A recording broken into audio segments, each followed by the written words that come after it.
Regardez ces images, il y en a tellement.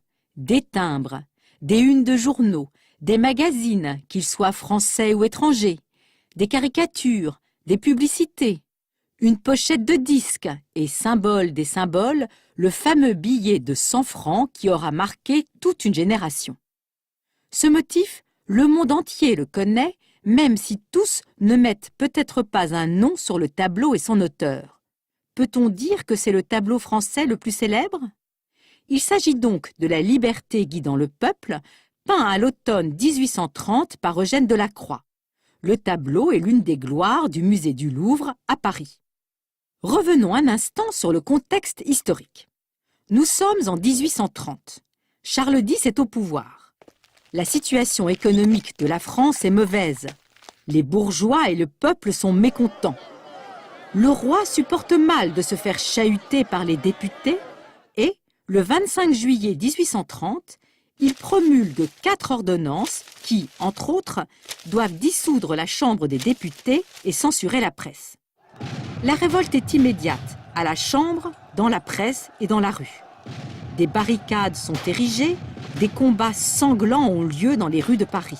Cette insurrection va durer 3 jours, les 26, 27 et 28 juillet, 3 jours qui entreront dans l'histoire comme les 3 glorieuses. Car enfin, le 28 juillet, le peuple gagne. Le drapeau tricolore, symbole de la grande révolution de 1789, est hissé sur les tours de Notre-Dame, Charles X tombe, et avec l'avènement de Louis-Philippe, souverain libéral ami des artistes, une monarchie constitutionnelle, respectueuse du Parlement, s'installe en France pour de longues années. Reste que l'insurrection aura été très violente et aura fait des milliers de morts dans les 2 camps. En 1830, Eugène Delacroix a 32 ans et il a déjà acquis une grande renommée. C'est un homme complexe, conscient de son talent. Sur le plan politique, il regrette Napoléon Bonaparte. On ne peut donc certes pas dire qu'il soit un militant pour la souveraineté du peuple.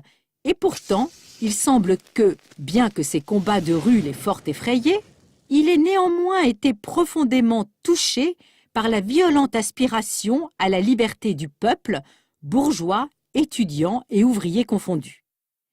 Il se met aussitôt au travail. Ce sera une grande toile, 2,60 m de hauteur sur 3,25 m de large.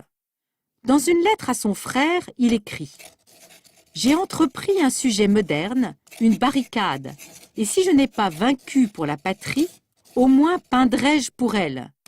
Cela m'a remis en belle humeur. » À côté de cette volonté de témoigner de l'histoire récente, les historiens d'art s'accordent à penser que, dans le choix de son sujet, Delacroix est aussi guidé par son souci de plaire au nouveau souverain, à Louis-Philippe.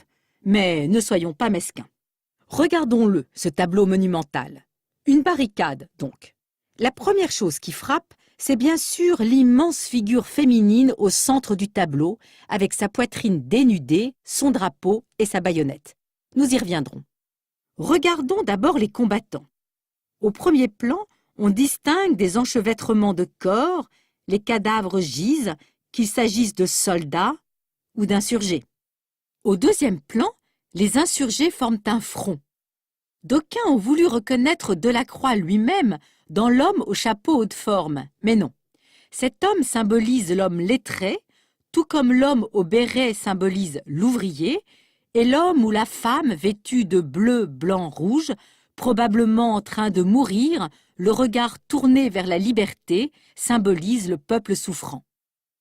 Quant à ce gamin révolutionnaire, il représente l'avenir, bien sûr.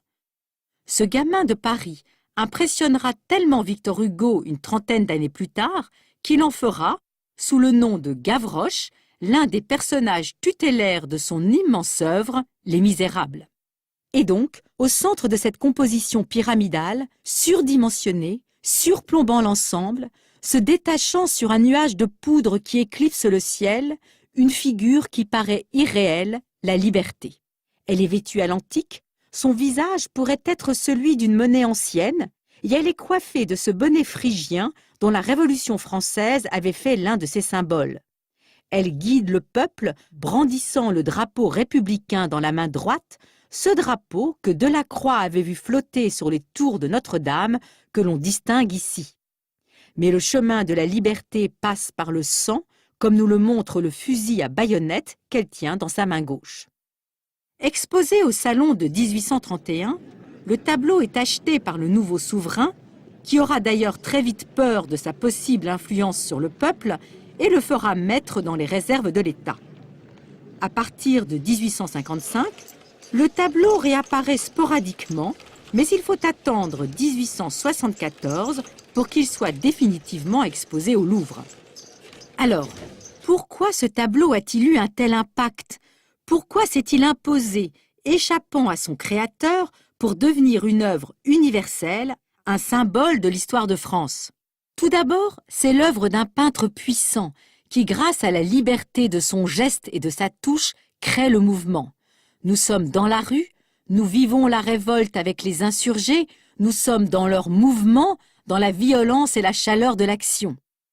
Ce maître de la couleur, par son choix de ton ici volontairement assourdi, nous met au centre de la confusion propre à la situation insurrectionnelle. Nous sommes engagés dans l'élan romantique de la révolution en train de se faire, mais elle se fait avec un grand réalisme dans la description des détails, dans la façon de rendre la peau, par exemple. Et au milieu de ce réalisme, une allégorie, c'est-à-dire une figure symbolique, place la scène dans un temps universel, dans une histoire universelle.